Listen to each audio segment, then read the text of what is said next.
What's up, guys, and welcome back to another episode of the F1 Quizcast. And today it is episode number 5, and the first one to do with the real-life F1 season. Yes, it kicked off on Sunday, very early in the morning, and after a very short sleep, the race didn't really fly by, but it went by, and we're going to share our thoughts on it today. But before we start, I just want to say a massive thanks for the support on the last video, which was sort of like the community discussion. You guys seem to really enjoy that, and there will be more on the way. We've got a couple of guests lined up in the future. So yeah, with me today, I've got obviously Matt as usual, and we've also got a new guest, Joshua Sutil, also known as Smooth Racing, who is now part of the Motorcast sort of project on YouTube, and is also part of the Autosport Junior scheme. So yeah, I've given you a pretty decent intro there, I'd like to think, Josh. But yeah, good to have you. Yeah, I don't think I could put it better myself. Thank you. And Matt, you're back with us again. Are you happy to be here once again, as always? Yeah, as ever. Yeah. I am going to be hopefully on every single podcast, so you will be unfortunately hearing my voice every single time for those of my haters out there, but we'll get on with it now. We haven't had any negative comments yet, but no. I'm sure we'll enjoy the season as it goes by. But yeah, getting straight into it, we'll see. Getting straight into it, of course, with the Grand Prix. And yeah, I'm just going to sort of open it up as more of a discussion. Today's literally going to be more of a discussion sort of thing. You know, no real questions as such, apart from questioning the 2017 regulations. But yeah, Josh, what did you think of the Grand Prix? Pretty open-ended, but you know, did you enjoy it? Did you find the strategical element interesting? And yeah, what did you think of it? I enjoyed it, to be honest. I know not everyone did. Oh my god! Obviously, you know, it's been so long since you know. Of course, we've seen Formula One. Of course, November, whatever, the 30th. Since then, so much has happened over the winter. So much has been building up. For me, I had very realistic expectations of the 2016 regulations. This was pretty much exactly how I thought it would play out. I mean, we heard so many reports, so many articles about how overtaking would be really hard in 2017, and of course, that is exactly what we saw. I mean, obviously, I'm a big Formula One fan, so I do like to see, you know, Formula One. I know it can be a lot better, and I think at least, you know, because of the new management, at least we know that even if it's not in the right place now, at least this year we know that it can be in the right place in the future. Yeah. Which you probably didn't get last year. You know, say last year it looked like Vinnie Eccleston would just carry on until he was in the grave. So, you know, and just keep Formula One doomed for another 10, 15 years. But now there is quite a lot of optimism and quite a lot of hype surrounding it. Although the field spread and the lack of overtaking is a bit of a concern. Yeah, I think it'll be interesting to see. Obviously, like, I think we'll have to see how the season pans out. I think that a recurring theme throughout this podcast, I think, will be us saying that, you know, you shouldn't just judge a season on one race. But as you said, with the new management, I think there is at least this potential for them to sort of maybe mix it up and at least sort of bring maybe a few positive aspects to the sport. But Matt, have you got the same opinion as Josh, or is yours a little bit different, as I suspect? Well, going into the first race, I obviously knew that the 2017 regulations weren't going to be the best for F1, but to be honest, going into the first race, I was expecting a little bit more. Obviously, we had a new team winning. Well, not a new team, but certainly from like the last year, because Ferrari didn't win at all in 2016. We saw Sebastian Vettel win the race, which was refreshing, but the thing is, there just wasn't much of a battle for the lead. It was just Hamilton getting stuck behind Verstappen in dirty air, and then Vettel managed to jump in the pit stops. Now, other than that, there wasn't really any on-track action, so I just felt a little bit uninspired at the end of the race. But, you know, as Josh mentioned before, we have Ross Brawn in order, who's, you know, looking to certainly make it more racing orientated than engineering orientated, which it has been certainly the last few years anyway. It's become way too complicated. So I think they definitely are beginning to certainly bring it more towards the fans' interest rather than the team's interest, because that's sort of the direction it really needs to go from now on. Yeah, I think you're right. It's sort of become, maybe, as you say, with the engineering aspect, maybe a little bit detached from the fans in that sense. You know, not everybody is an engineer that enjoys the sport. You know, they just want to see a good bit of racing. And although I think we have gone, I think I've seen a lot of people say it's gone back to more of a pure form of racing in that sense. People say that, but obviously you go back to like the early 2000s and there was just no overtaking whatsoever. So, and not really any sort of excitement on track. So it's so difficult to please everyone. Yeah, but Joe, come on. I mean, the drivers can be pushing the tyres now to the limit. You know, Hamilton can push his tyres to the limit. Fantastic. He can't get anywhere, but he can push his tyres to the limit.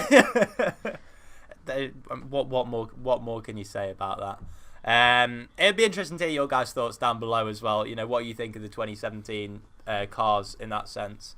And you know what you think the racing is going to be like this year. But that sort of moves on to the next point to do with the Grand Prix, and I'm going to just throw a little question out there for the two of you. There was a couple of maybe standout performances up and down the grid in this race. So which driver impressed both of you two the most over the course of the weekend? Oh, you're going to have some time to think about that? Yes, good. I was going to say, I'm actually not too sure. Let's have I'm going to go straight in there, okay? I mean, the obvious choice would be Sebastian Vettel. Obviously, that was great to see him back to his old form. But I'm going to go with Fernando Alonso in his McLaren, who I think did an exceptional job this weekend. I think he really hid the real problems of that McLaren this weekend. I mean, of course, he did retire with a broken floor. Obviously, he had that great three-car battle, which was probably the highlight of the race, although unfortunately only lasted for, 30 seconds or so. But yeah, Alonso really dragged that car up in both qualifying and in the race. He qualified 13th. Way ahead of his teammate, of course, Van Dorn, who, of course, did have technical problems, and we'll see a lot more from him. But yeah, Alonso, great standout performance, and he's going to make McLaren's miserable season slightly less miserable. Yeah, I was really, really impressed with Alonso. In the review that I did on my channel on Sunday, I that was like the one driver which I highlighted was Alonso. I mean, I think we'll never truly know how bad that McLaren really is. But I mean, from winter testing, it's hardly the best car, and I think it's certainly worse than last year. But as you say, Alonso put up a great fight, and he could easily have got some points in a car which is, let's be honest, it should not be capable of getting points as far as we're aware at this point. So Matt, do you agree with Josh, or do you think there's another driver who deserves to be well, I wasn't going to pick Fernando Alonso. I had two in mind. Right. The first one, he was the first retirement in the race. Romain Grosjean had a stellar weekend. He was way ahead of Kevin Magnussen, who, in my opinion, continues to underwhelm and actually needs to improve desperately if he wants to stay beyond this season. But no, Grosjean did an incredible job, and I think he would have finished in 7th if he didn't retire. Would have finished just behind Felipe Massa. But again, Grosjean outperforming the Haas. It's from what we saw in testing, it was a pretty mediocre car, and just the fact he is ahead of Kevin Magnussen by that amount of time, you really begin to see the true sort of skill gaps between each driver now with these 2017 cars. And Grosjean just doing an incredible job again. And I know it's going off track a little bit, but based on Raikkonen's performance in Australia, if he continues to put in those sort of really underwhelming performances, then Grosjean could really be I think he'd be disappointed if he doesn't get a Ferrari seat for next season, because Raikkonen, at the moment, if he continues to put in displays like that, he doesn't deserve to be at Ferrari. Simple as that. But my driver of the day will be Sergio Perez, because simply because I didn't really rate Force India's chances going into the weekend. I think certainly before the season, I predicted that. I mean, the thing is, I contradicted myself, because in your video, Joe, in the last F1 podcast, I said they'd be the surprise package. Yet in my own 2017 predictions video, I said this will be the season where they drop back. Yeah. Now, I wasn't expecting them, based on practice, I was expecting them to be outside the points. But Perez did a brilliant job overtaking both Toro Rossos, who I think over the course of the season, the Toro Rossos will have a faster car and they will be finishing ahead of Force India more often than not.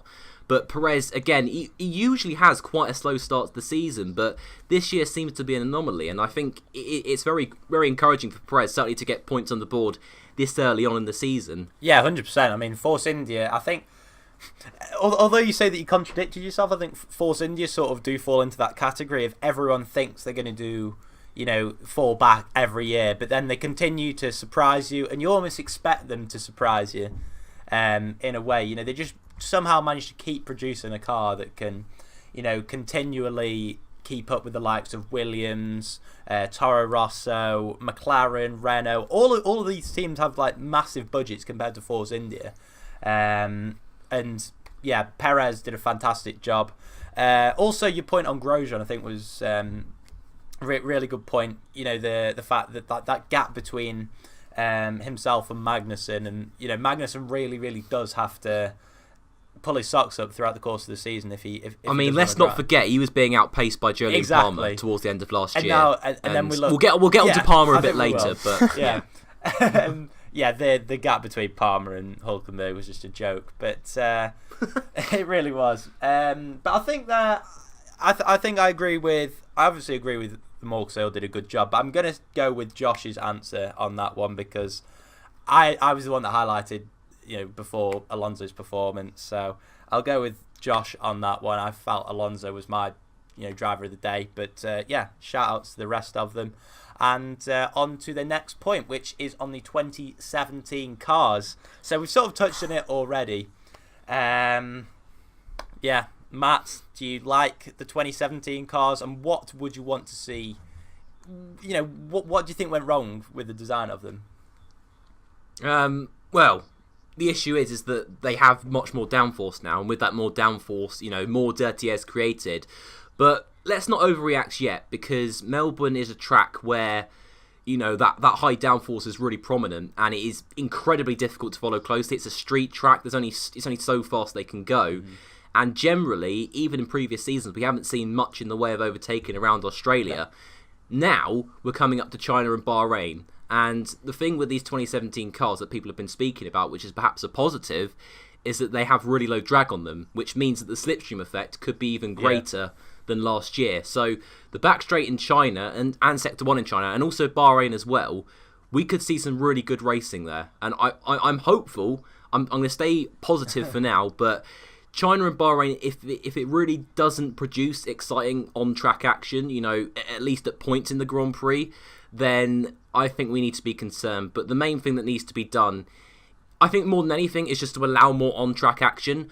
I'm honestly not too bothered about who wins the race or whether there is a lead battle. What I want is to have at least, you know, one really exciting battle, even if it's in the midfield throughout the entire race, just see constant overtaking, even if there isn't like a lead battle going on. For me, just any sort of overtaking and on-track action will do me just fine, personally. But yeah, I think I can sort of agree with you on that front, because I think if we do have sort of battles, even down the field, it'll show that these cars are capable of, you know, overtaking each other and whatnot. And I think at the moment it is right to sort of remain optimistic, because we saw at the start of the Grand Prix, Vettel was able to follow Hamilton closely within a second, and we did not see that for the entirety of 2016 or 2015 or even 2014. You know, the cars had to sort of stay 2-3 seconds back in order to, you know, and then maybe like go for a burst of pace for a few laps, whereas Vettel, like for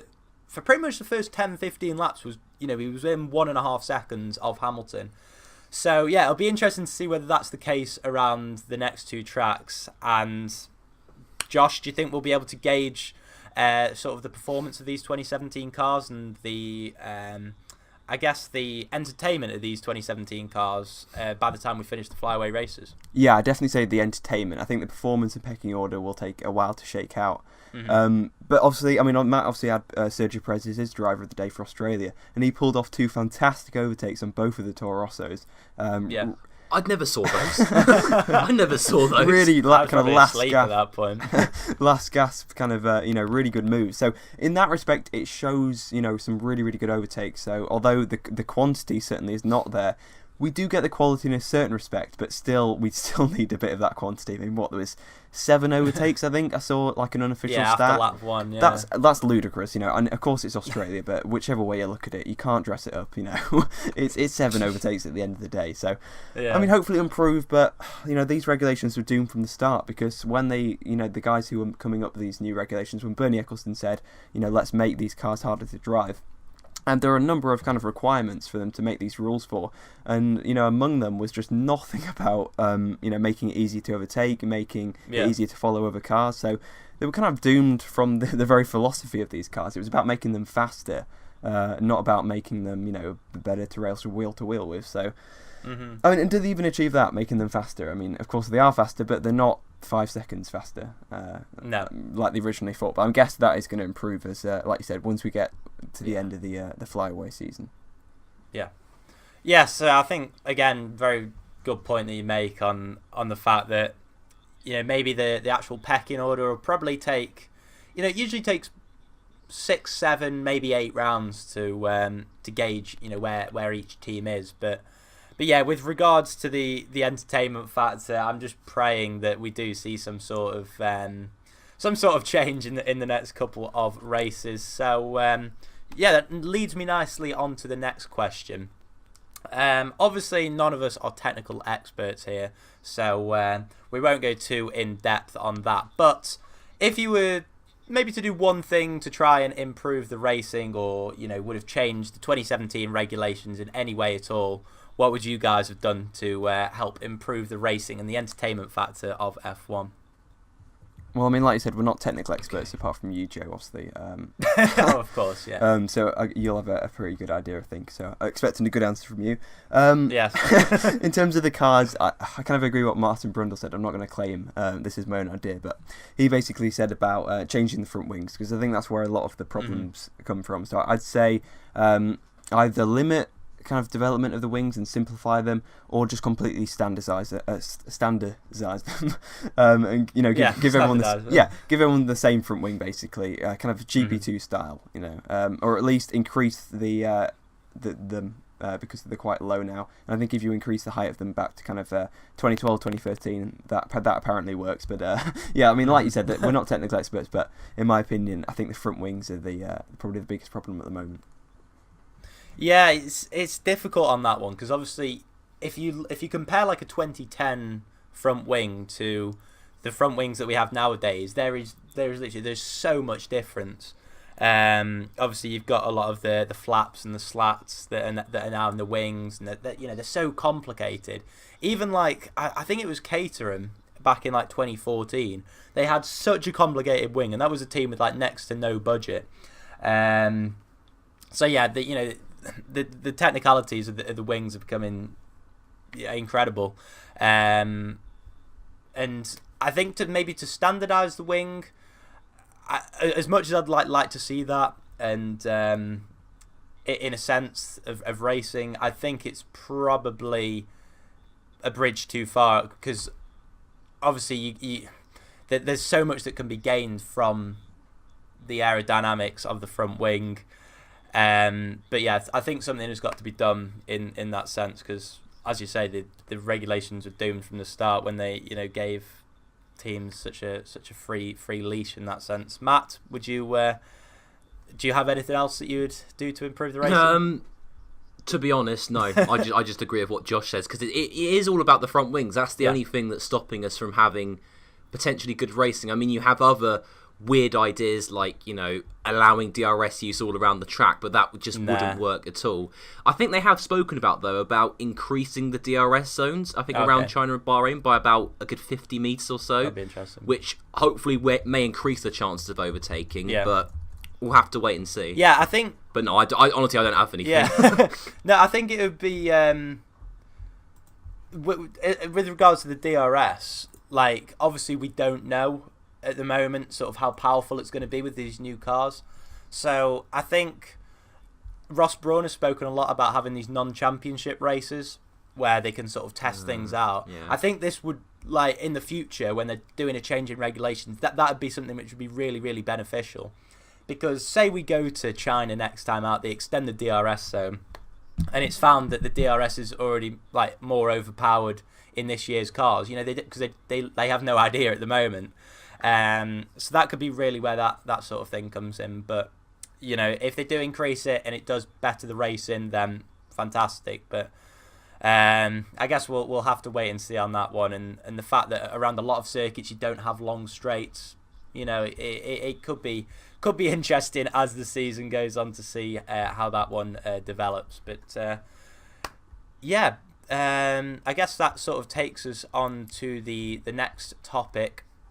which I've got written down, which is the battle between Ferrari and Mercedes. Probably one of the only positives which people really enjoyed about this race weekend is that we've got a fantastic battle by the looks of things for the title. And Matt, who do you think is on top at the moment? And do you think maybe Australia was a bit of an anomaly, or who do you think will have the edge at least in the first part of the season? I mean, Australia is always an anomaly, really. We saw Ferrari were quickest there last year in the race, but completely bottled their strategy and just fell off from pretty much the second race onwards. But who I think is on top at the moment, I mean, it's difficult to say because Mercedes, obviously, they got the pole, Lewis Hamilton, but Sebastian Vettel seemed to have the edge over him in the race. But then you had Kimi Raikkonen, who was way off the pace of Vettel, way off the pace of Bottas, Hamilton, all those guys. Is Raikkonen letting them down? You've got to say that he is, but for me, I would still say they're relatively even matched based on what we saw in Melbourne, Australia. Going into China, who I think will be on top. Again, that's the great thing about this season. It's quite unpredictable. Yeah. It's like in 2010, going into each weekend, you don't know who's going to actually be, who's going to have the better package. I suppose that is just one mystery that we're going to have to, solve in the practice sessions. But yeah, I mean, that's all I have to say, really. Yeah. Josh, do you think these cars maybe suit Sebastian Vettel a bit more than the likes of Kimi Raikkonen? Or do you think that the Ferrari is just generally the quicker car? I think Raikkonen had a bit of an off day really in Australia, or rather an off weekend. I think it might take him a bit of a time to maybe dial into this Ferrari. I mean, people were saying, to be fair, that they thought these new cars would suit Raikkonen. So yeah, I said that. I said that. How wrong. We'll see though. I mean, Bahrain, of course, is like the Raikkonen drome. He's really, really good around there. So. Possibly could get a podium, maybe even challenge for the win there. But for me, I mean, the cynic in me, the person that's watched F1 for these last 3 years and seen the silver arrows on top, I still believe Mercedes are the quickest car, to be honest. I still think they have the quickest package. I mean, it's not like last year. I mean, as you mentioned, Ferrari obviously messed up on the strategy, but to be fair, they didn't have a quick enough car really last year. I mean, they could have won that race, but it wouldn't have really been on pure pace. It would have been on, the opportunistic, obviously the start and the strategy. Yeah. But I think, this year, it's pretty even between the two of them. But I think maybe Mercedes will have the edge in qualifying, but maybe in terms of, getting the tyres up to temperature, getting them to last, I think Ferrari might just have the edge there. And, that's where they're going to win the races. Probably like a bit of a repeat of Australia, but that's not going to last forever because Mercedes won't stand still. They're going to develop, and I think they do have probably better development than Ferrari. Over the last few years, I mean, they haven't really improved as the season gone on. And, I think Mercedes are slightly ahead, but like you guys have mentioned, it's really, really close to Colin. That's exactly what we want. Yeah, I saw an interesting stat the other day to do with the pole times at Australia over the last 5 years, ever since from 2012 onwards. The team that has got pole, their pace in comparison to the second quickest team, and last season it was like a 1% difference, whereas this season it's down to 0.4%. And that is the lowest that it's been since 2011. So I think it's encouraging to see Ferrari so close on qualifying pace because traditionally, I guess you could say ever since 2008, Ferrari have been pretty poor in qualifying. They've only taken a handful of poles, since that time. They took a couple in 2010, a couple in 2012, and one in 2015. And I think that is about it. So it's good to see them a lot closer on qualifying pace because I think that does obviously translate into race pace. But obviously the third team that we expected to be included in this battle were Red Bull. Matt, what do you think has happened to Red Bull, and do you think they'll improve as the season goes on? I honestly think they'll improve. I think again they're just getting used to the new regulations, I suppose you could say. I mean, with Adrian Newey at the helm of developing that car, I was expecting a little bit more from them. But I think certainly they will catch up with Ferrari. Certainly, I mean, like Josh said, I still think Mercedes will be on top predominantly throughout the season, but they'll just be more of a challenge mounted up behind from the likes of Ferrari and Red Bull. But yeah, we're just gonna have to see really because I think obviously Ricciardo had a torrid weekend, and what seems to be letting them down, especially in Ricciardo's case, is the reliability again with the Renault Power Unit, the ERS. all sorts of issues with Ricciardo. So I think if anything's going to hold them back this season, I think their development will be just fine. I think they will eventually catch up once you get into the European part of the season. But one thing, as I said, that could set them back quite considerably is the reliability. Yeah, I think Red Bull have always been quite slow starters. But they just, as you say, they just keep having these reliability issues for Renault, and I just don't know how much longer they're going to tolerate that for. McLaren. Yeah, exactly. Same with McLaren as well, who we haven't really touched on. Well, we sort of spoken about them, but yeah, it's disappointing in the sense that, because I think Ricciardo and Verstappen, as they showed glimpses of last season, they're such exciting drivers, as we obviously know, and they'd have they're the sort of drivers who, if they were at the front of the grid, they'd go for those sort of moves, the diving moves that we saw from Perez. That's what I like about drivers, especially in these type of cars. I think that they're racing a benefit from some drivers, chucking him down the inside and whatever. So yeah, I'm sure I'm pretty sure they'll improve as the season goes on. And I stuck my neck out last time and said that they'd win a race this year, and I still believe that. If a race occurs, there'll be one absolutely crazy race that'll occur, and I think Red Bull are the most likely to pounce on that. So yeah, we've sort of talked about the main teams, and I'm going to throw it open now for you guys to maybe speak about one other team who you sort of took, who I guess have had an interesting weekend that is sort of good to talk about. So if you want to sort of pick one team each, maybe to talk about, maybe a driver that's stood out, and we'll reconvene in a minute. Okay then, so we'll start off with Matt on this one. Which team did you take note of this weekend and thought they had an interesting weekend?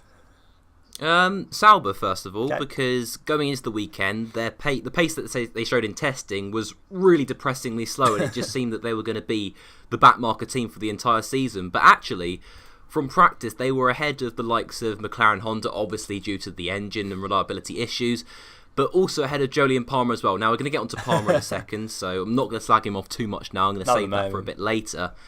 But yeah, Sauber really surprised me. Obviously, one major bit of news to come out was that Pascal Wehrlein, very interestingly, decided to step out of the car, which I thought was... I mean, people have overreacted to this a little bit. I think Wehrlein genuinely is just thinking that, just for his own sake, that he's not fit enough to race. And obviously, I think Ted Kravitz mentioned that, at this point in the season, there's the real opportunity with the high attrition rate to get, a point potentially for Sauber. So he thought maybe for the team, it would be best to put Giovinazzi in the car, who, by the way, Giovinazzi did an absolutely incredible job, and it just shows, how much talent that we have, that's outside of F1 that can't get into a seat. And you got, okay, I'm going to slag him off now. People like Jolyon Palmer who are just stealing a living in F1 at the moment with Renault, but no, Wehrlein, a lot of people questioned his determination after that, him moving out, because most drivers would have battled through it. For example, Fernando Alonso last year, after his huge accident in Australia, he was more than willing to race in Bahrain, but I think it was a medical check which ruled him out and had to put, they had to draft Van Dorn in. Now with Wehrlein, it's a lot of people are going back to his attitude problem that he supposedly has. Now, obviously, I don't know for sure. I mean, from whenever I see him in interviews, he seems perfectly composed. He doesn't seem to have an attitude problem, but we don't see what goes on behind the scenes. And obviously because Sauber was the only option for him, Mercedes kind of dumped him there. He perhaps doesn't want to really be there. He wants to be in a quicker team. And, just overall, maybe his attitude's getting the better of him and he hasn't matured all that much. But I don't know. It's a really interesting talking point. But just on the whole, Sauber did a very good job this weekend. Ericsson, I think, would have finished easily. Well, I don't know if he would have finished ahead of Giovinazzi, but Ericsson, again, got into Q2. Very, very good job. Once again, Ericsson continuing to impress. He got smashed off by Kevin Magnussen, ridiculous accident there. I felt bad for Ericsson. Then obviously that damaged the car, forced him into retirement, and Giovinazzi, I believe, finished in P12, if I'm correct in saying. Correct, 12. Yeah, 12. It was 12. Yeah, it was 12. I was right.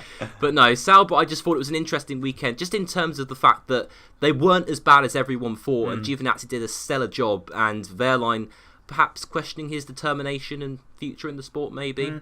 Yeah, I think it was an interesting one with Wehrlein, because he said that he had recovered from the incident, I suppose, mentally it was just more of a physical pain sort of thing. So I guess on one hand you could say that he was doing it more for the good of the team, him saying that he wasn't 100%, but there is also an element of maybe criticising his determination, that sort of thing. But hopefully he will be back in Malaysia, and then we can really see what his pace in these new cars are. I hope he's back. Well, that's towards the end of the season, Joe. Come on, we talked about for months and months. Oh god, it's not even late either.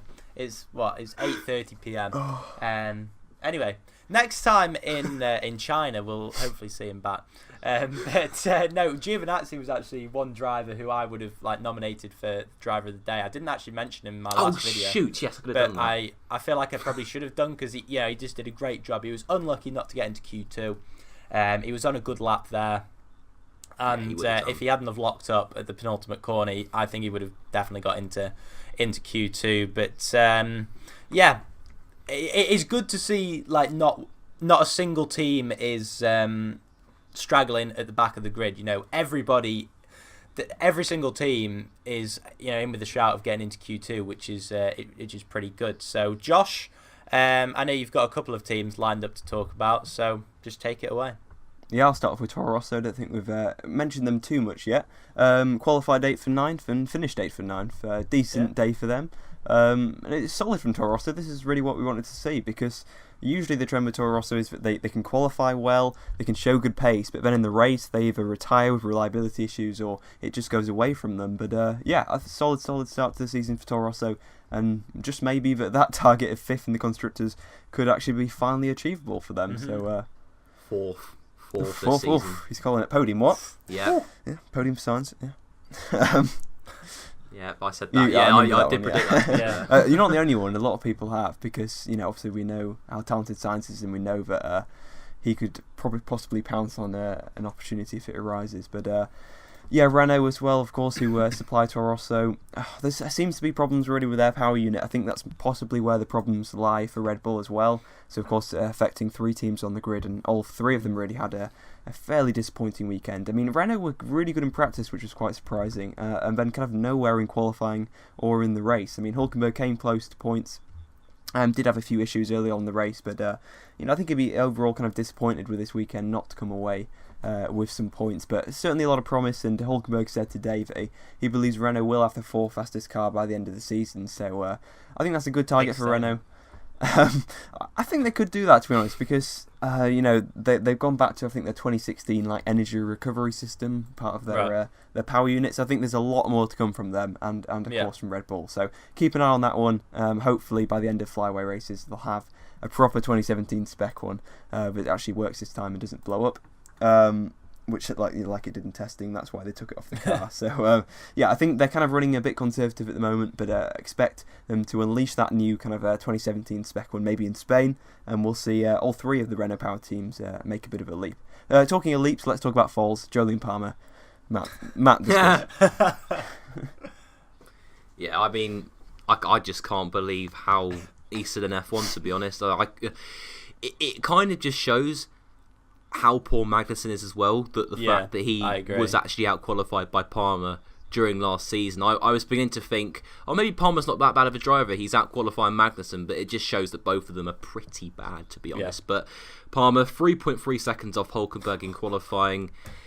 Really, I don't think Renault will drop in mid-season. I think it could happen. I can't remember, I think someone did predict that Palmer would be dropped mid-season, way before 2016 even ended, but if he carries on at this rate, and the fact that he was also so arrogant in his interviews, blaming the team for his crash, I mean, you could tell that Sky F1, they knew that it was his fault. They were trying to look, maybe it was a problem with the car, the back end just went out of nothing. No, it was his mistake, that was all. Cause that's where you lose 3.3 seconds, isn't it?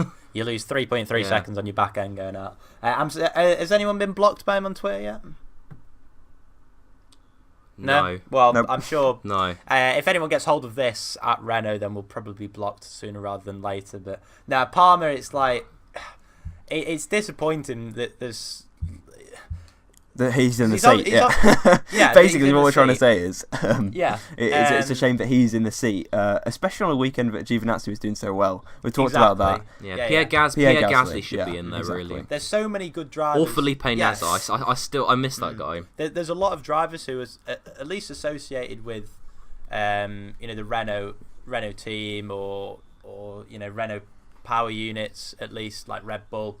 There's so many drivers that could have taken that seat, and he had his chance last season, in that sense. And I think it was, if there'd have been a better driver there than Kevin Magnussen, I think that everyone would have thought, right, that's it, that's Palmer's chance gone, bring someone else in. Whereas instead, people thought, okay, he's matching Magnussen, give him another season. But I think Hulkenberg coming in now is just showing what an average driver he is. But there's still a long way to go this season, but I do believe he will be definitely lagging a long way behind. So yeah, we've pretty much covered every team now, I think. We've touched on every single team apart from maybe Williams. Lance Stroll, any thoughts on his weekend? Oh god, yeah. Matt? So I'll start off then. Lance Stroll, as I've mentioned before, it's expected that he's going to be making these sort of mistakes. I've mentioned before, he's 5 months younger than myself, over a year younger than Max Verstappen. And a year younger than me, which is really depressing. Yeah, he won, what was it, Euro F3 last Yeah. year? I think that's what the series is called anyway. But so he obviously has potential. So I'm glad they went with him over someone like Paul di Resta, who isn't going to really improve. He's just declining pretty much. But no, Stroll obviously made the mistakes in FP3, crashed into the wall, gave Williams a lot of work to do. In qualifying, he did look very ragged and definitely lacking some confidence. You can see how much he's moving the wheel around, just trying his absolute hardest not to crash, but actually by moving the wheel around that much, that almost increases the chances of you going straight into the wall. But yeah, in the race itself, turn number 1, he almost slammed into the back of a couple of cars, and I think he went down the escape road one time. So, a lot to learn for Lance Stroll, but I do honestly believe that he will become good. Yeah, I think we judge him more at the end of the season rather than the start of the season. Exactly. I'm reserving judgments for now. Because, especially as these cars are so much different. I think even if someone like Max Verstappen had have come in at the start of this sort of era, obviously, like even drivers like Fernando Alonso have come out and said that these cars are so much more physically demanding. I think I saw something from Alonso today saying that you can't have a cup of tea or coffee in the middle of the middle of the corner anymore, or something like that. It was classic Alonso, but we judge Stroll at the end of the season. I think there's obviously a lot of learning to do in your first year of F1 anyway, and now obviously you've got more of the physical aspect as well. So yeah, massive, pretty solid weekend for Williams, I think. I think they've established themselves, at least now, as the 4th quickest team, or 4th quickest car at least, but I think we'll have to see as the season goes on. So yeah, that just about covers this Australian Grand Prix review on the F1 Quizcast. And just before we go, I just want to thank you two for participating once again. Josh, no problem. if you just want to maybe tell the people what you're up to nowadays on YouTube and on the internet as a whole. Yeah, I'm free now of the shackles of F1 games. But yeah, I've moved on to the new pastures. So you can find me. I'm still on YouTube occasionally on Motorcast, which is basically just a massive motorsport channel covering pretty much all motorsport. You can find my written work on readmotorsport.com, and obviously check out Autosport because Yeah, so I'll can't argue with that. I'll leave a link down to your Twitter, YouTube, and what have you down in the description. Obviously, you guys have got to know Matt by now. You got to get used to him as well. I mean, he's going to be here every week. I've enjoyed myself today, slagging off a load of drivers. So yeah, if you don't, then Julian Palmer, Kevin Magnussen. It'll be a theme throughout the season. I'm sure there'll be some sort of bingo going on by the end of the season. I'm not going to hold back at all. And also Kimi Räikkönen, don't forget, at the start of the episode. Yeah, so that's at least 3 drivers from today. So, but not Lance Stroll. So we're give him time. I mean, he's out his depth. Yeah. No one can deny that. He's he's going to look average, but let's give him time. Yeah. So I'll leave links down to those 2 guys in the description. But yeah, until the next video, guys, take care. Leave a like down the video if you enjoyed. Comment down below. Subscribe if you're new. I'll see you next time. Take care. Bye-bye.